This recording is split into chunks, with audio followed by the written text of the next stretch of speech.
एक छोटे से गांव सुंदरपुर में रमेश अपनी पत्नी सीता और दो छोटे बच्चों के साथ रहता था। रमेश मेहनत मजदूरी करके अपना गुजारा करता था।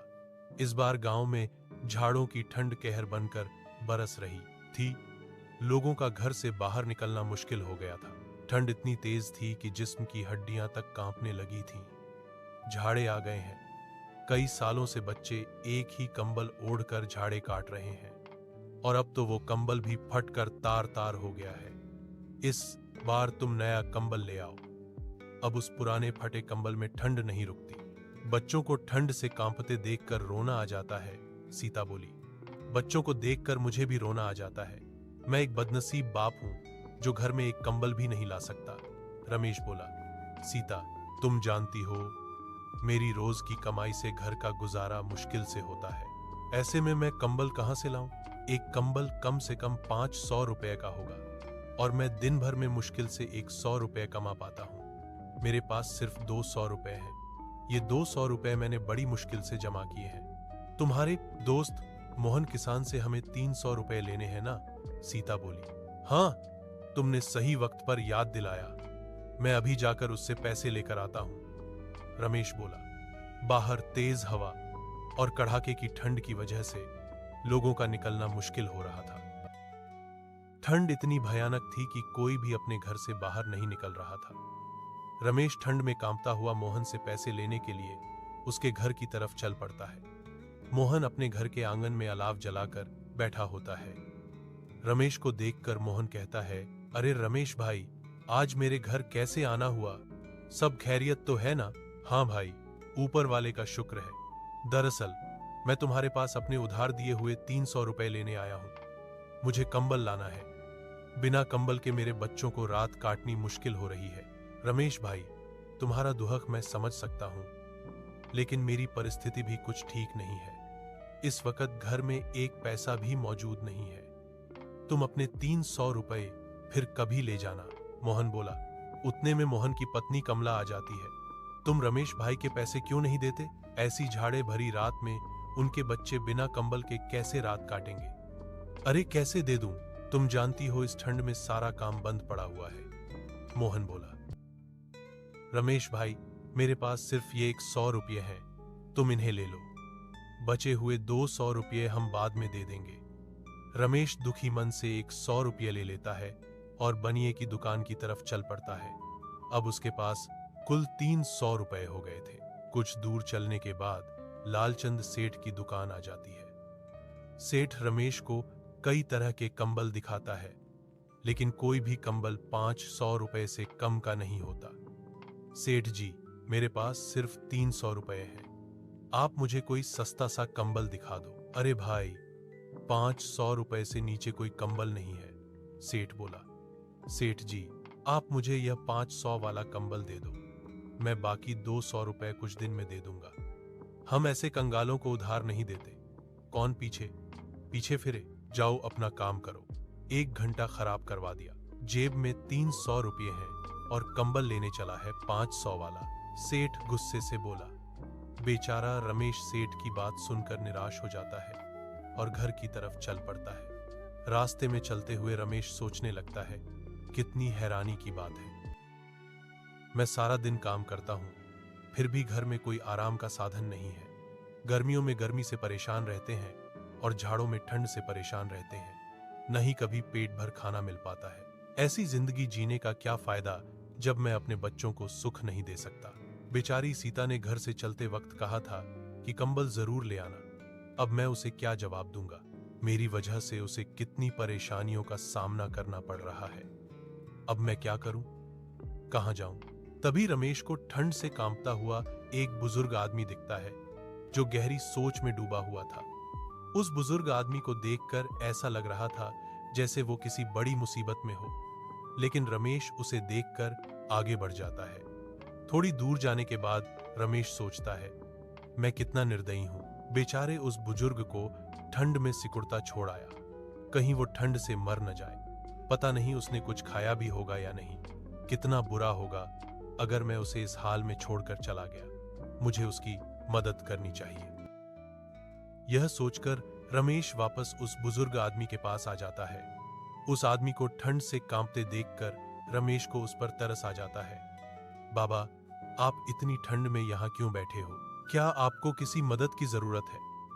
रमेश पूछता है। बेटा, मदद तो मुझे चाहिए, लेकिन तुम मेरी क्या मदद करोगे? तुम्हारे कपड़े खुद तुम्हारी कहानी बता रहे हैं। बुजुर्ग बोले। बाबा, मेरे बस का हुआ तो मैं आपकी मदद जरूर करूंगा, ज्यादा नहीं तो थोड़ी बहुत ही सही, रमेश बोला। बुजुर्ग आदमी कहने लगा, बेटा, मैंने एक सूदखोर से ब्याज पर 200 रुपए लिए थे, लेकिन मैं समय पर उसके पैसे नहीं दे पाया, इसलिए उसने मुझसे मेरा घर छीन लिया और मुझे बेघर कर दिया। मेरे पास इतने पैसे नहीं हैं कि मैं उस सूदखोर को पैसे देकर अपना घर वापस ले सकूं। अब मुझसे कोई काम नहीं होता जिससे मैं पैसे कमा सकूं। बाबा, आपके घर में और कोई नहीं है क्या? आपके बच्चे कहाँ हैं? रमेश ने पूछा। बेटा, मेरे 2 लड़के हैं। मैंने दिन रात मजदूरी करके उन्हें पढ़ाया। जब उनकी नौकरी लग गई तो वह शहर चले गए। वहीं उन्होंने अपना घर बसा लिया और मुझे भूल गए। एक दिन दोनों आए थे, मुझसे मिलने नहीं बल्कि मेरी जमीन बेचने। बड़े बेटे को शहर में बिजनेस शुरू करना था और छोटे बेटे को कंपनी खोलनी थी। दोनों ने मेरी सारी जमीन बेच दी और आधे आधे पैसे लेकर शहर चले गए, फिर कभी वापस नहीं आए।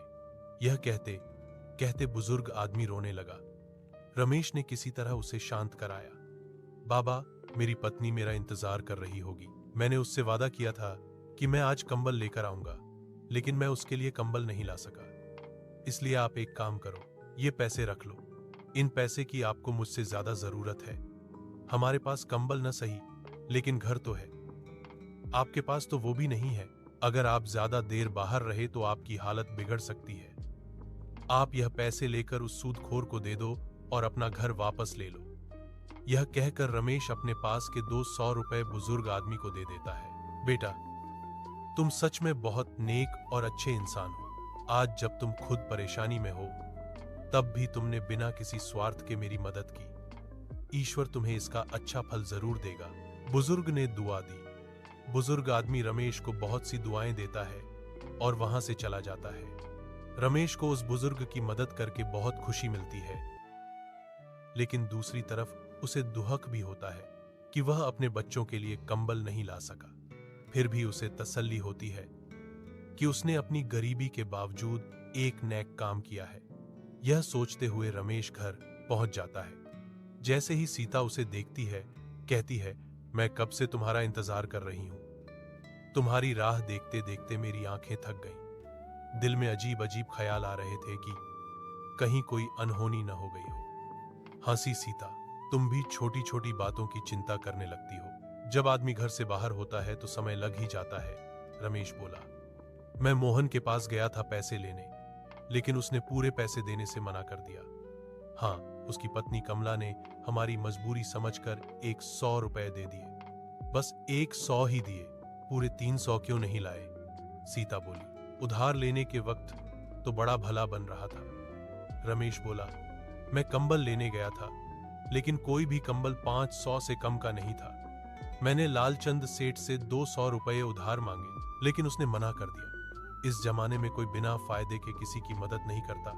सीता बोली, लाओ 300 रुपये, मैं संभाल कर रख लेती हूं। उन 300 में से 200 रुपए मैंने एक बुजुर्ग आदमी को दे दिए, रमेश ने कहा। यह सुनकर रमेश ने पूरी बात सीता को बता दी। सीता बोली, तुमने अच्छा किया, लेकिन याद रखो, जो चीज घर की रोशनी के लिए होती है, उसे मंदिर में जला दिया जाए तो घर अंधेरा रह जाता है। अब इस ठंडी रात में हम बच्चों को क्या ओढ़ाएंगे? रमेश बोला, तुम ठीक कह रही हो, लेकिन वो बुजुर्ग हमसे ज्यादा मजबूर था। ईश्वर चाहेंगे तो हमारे लिए भी कोई रास्ता निकल ही आएगा। चलो, तुम मेरे लिए खाना लगा दो, बहुत जोरों की भूख लगी है, रमेश बोला। आज तो घर का आटा भी खत्म हो गया है, सीता बोली। सिर्फ 3 रोटी का आटा बचा हुआ था। 2 रोटी बच्चों ने खा ली और 1 रोटी मैंने आपके लिए बचा कर रखी है। तुमने क्या खाया? रमेश ने पूछा। मैंने भी बच्चों के साथ 1-2 निवाले खा लिए थे, सीता बोली। सीता जैसे ही रमेश के लिए खाना लगाने जाती है, उतने में ही घर का दरवाजा खटखटाता है। सीता बाहर जाकर देखती है तो एक बुजुर्ग औरत खड़ी होती है। बेटी, मुझ पर दया करो, मैंने कल से कुछ नहीं खाया। मेरी हालत बहुत खराब हो गई है, कृपया मुझे कुछ खाने को दे दो। ईश्वर तुम्हारा भला करेगा, बुजुर्ग औरत बोली। माँ जी, इस वक्त तो हमारे घर में कुछ भी नहीं है जो मैं आपको खाने को दे सकूं, ना ही कोई राशन है जो मैं बनाकर दे सकूं, सीता बोली। यह सुनकर बुजुर्ग औरत की उम्मीद टूट जाती है। उतने में ही रमेश वहां आ जाता है। माता जी, आप अंदर आ जाइए, इस ठंड में बाहर रहना ठीक नहीं है, आप बीमार हो सकती हैं, रमेश बोला। रमेश बुजुर्ग औरत को घर के अंदर ले आता है और सीता से कहता है, सीता, मेरे लिए जो एक रोटी तुमने बचा कर रखी है वो माता जी को दे दो। लेकिन स्वामी, आप क्या खाओगे? आपने भी सुबह से कुछ नहीं खाया, सीता बोली। इस रोटी की जरूरत मुझसे ज्यादा माता जी को है, ये मुझसे ज्यादा भूखी हैं, रमेश बोला। सीता वो रोटी बुजुर्ग औरत को दे देती है। बुजुर्ग औरत बहुत भूखी होती है, इसलिए वह रोटी तुरंत खा लेती है। आप लोगों ने इस बुरे वक्त में मेरी मदद की है, मैं यह एहसान जिंदगी भर नहीं भूलूंगी। बुजुर्ग औरत रमेश और सीता को दुआएं देती हुई चली जाती है। अगली सुबह सीता रमेश से कहती है, तुमने रात को भी कुछ नहीं खाया और बच्चे भी थोड़ा बहुत खाकर ही सो गए थे। तुम एक काम करो, जो बचे हुए 100 रुपए हैं उनसे घर का राशन ले आओ। पत्नी की बात मानकर रमेश राशन लेने बाजार की तरफ निकल पड़ता है। वह घर से थोड़ी ही दूर गया होता है कि उसे एक बुजुर्ग आदमी के रोने की आवाज आती है। वह बुजुर्ग आदमी अपने बेटे से कह रहा होता है, बेटा, तू मेरी बात क्यों नहीं मानता? मैं कितने दिन से कह रहा हूं कि मेरी बीमारी बढ़ती जा रही है, मुझे किसी डॉक्टर के पास ले चल। मैं आपके इलाज के लिए पैसे कहां से लाऊं? बेटा बोला, आप जानते ही हो मेरे पास एक भी पैसा नहीं है, फिर भी आप बार बार कहकर मुझे शर्मिंदा क्यों करते हो? रमेश उनके पास जाकर रोने की वजह पूछता है। बुजुर्ग आदमी कहता है, मैंने अपने इस बेटे को पालने के लिए दिन रात एक कर दिया। जब यह सिर्फ 1 साल का था तभी इसकी मां चल बसी। मैं चाहता तो दूसरी शादी कर सकता था, लेकिन मैंने इसके लिए नहीं की। आज जब मैं बूढ़ा हो गया हूं तो यह मुझे डॉक्टर के पास नहीं ले जाता। बेटा कहता है, मैं मानता हूं कि इन्होंने मुझे बहुत तकलीफों से पाला, लेकिन मैं मजबूर हूं, मेरे पास इतने पैसे नहीं हैं कि मैं इनका इलाज करा सकूं। रमेश यह सब सुनकर बहुत परेशान हो जाता है। वह अपने पास के 100 रुपए जिनसे वह राशन लेने जा रहा होता है उस नौजवान को दे देता है। ये 100 रुपए मुझे भी बहुत जरूरत के हैं क्योंकि मेरे बच्चे भूखे हैं, रमेश बोला। लेकिन अगर तुम्हारे पिताजी को समय पर इलाज नहीं मिला तो उनकी जान को खतरा है, तुम इन्हें किसी अच्छे डॉक्टर को दिखाकर इलाज कराओ। उस नौजवान को विश्वास ही नहीं होता कि रमेश ने अपनी मजबूरी के बावजूद मदद की है। वह रमेश के पैर छूने लगता है, लेकिन रमेश उसे रोक देता है। अपने पिताजी का ख्याल रखना और इलाज ठीक से करवाना, रमेश बोला। दोनों बाप बेटे रमेश को दुआएं देते हुए चले जाते हैं। उनके जाने के बाद रमेश तरह तरह के ख्यालों में डूब जाता है। घर जाकर सीता को क्या जवाब दूंगा? बच्चे भूखे हैं। अगर मैंने मदद नहीं की होती तो वह बुजुर्ग मर भी सकता था, लेकिन क्या मैं सबकी मदद करता रहूं? क्या मेरी परेशानी किसी से कम है? भूख की वजह से उसे चला भी नहीं जा रहा होता, फिर भी वह किसी तरह गिरता पड़ता घर पहुंचता है। दरवाजा खोलते ही सीता पूछती है, तुम राशन लेने गए थे, फिर खाली हाथ क्यों आ गए? एक आदमी को इलाज की बहुत जरूरत थी, इसलिए मैंने 100 रुपए उसे दे दिए, रमेश बोला। यह सुनकर सीता गुस्से से बोली, तुम्हें सिर्फ दूसरों का दर्द दिखता है, अपने बच्चों की भूख तुम्हें नजर नहीं आती। अब बताओ मैं बच्चों को क्या खिलाऊं? सीता, जो चीज जिसके नसीब में होती है वही उसे मिलती है, रमेश बोला। अगर तुम भी उस बुजुर्ग की बात सुनती तो तुम भी वही करती जो मैंने किया। रमेश की बात सुनकर सीता शांत हो जाती है। फिर सीता बोली, तुम मेरी सोने की चैन हीरालाल साहूकार के पास गिरवी रखाओ, जब पैसे आ जाएंगे तो वापस ले लेंगे। रमेश चैन लेकर बिना कुछ कहे साहूकार के घर चला जाता है। रमेश चैन लेकर हीरालाल साहूकार के घर पहुंचता है। रमेश को देखकर साहूकार बोला, अरे रमेश, बताओ कैसे आना हुआ? साहूकार जी, मुझे कुछ पैसों की जरूरत है, मैं कुछ दिनों में आपके पैसे लौटा दूंगा। रमेश बोला, पैसे तो मैं दे दूंगा, लेकिन तुम्हें कुछ गिरवी रखना पड़ेगा। जब तुम ब्याज के साथ पैसे लौटा दोगे तब मैं तुम्हारी चीज वापस कर दूंगा। साहूकार बोला।